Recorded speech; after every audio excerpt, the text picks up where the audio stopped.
Welcome to a brand new video everyone. In today's park review, I'll be talking about a very underrated park called Holiday World in Santa Claus, Indiana. This amusement park has a dry park and a water park. The dry park has 5 main roller coasters and multiple themed sections, each to a different holiday. In 2014, the park opened its latest roller coaster, Thunderbird, being a launch wing coaster, and they add a major attraction every 2 or 3 years. The water park, which I won't be talking about a ton, is very nice and has both the longest water slide and longest water coaster, which is really fun. The park has a really family-friendly atmosphere, and I really enjoyed that aspect of the park. I mean, you get free sunscreen, free parking, free drinks, plus a pretty big food selection.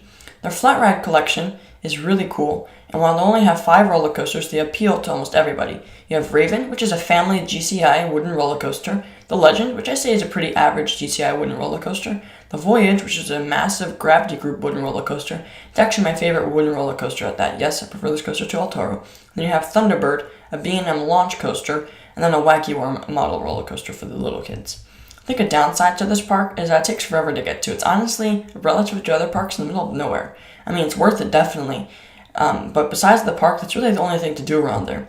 It's honestly in a field inside of Indiana, which is like another field. Another thing that's nice about this park is that it's really clean. It has won the Cleanest Park Award a couple of times, and I can see why. It's a really well-maintained park with good facilities. When going to this park, you can really tell that it's family-owned, and I mean that in a good way.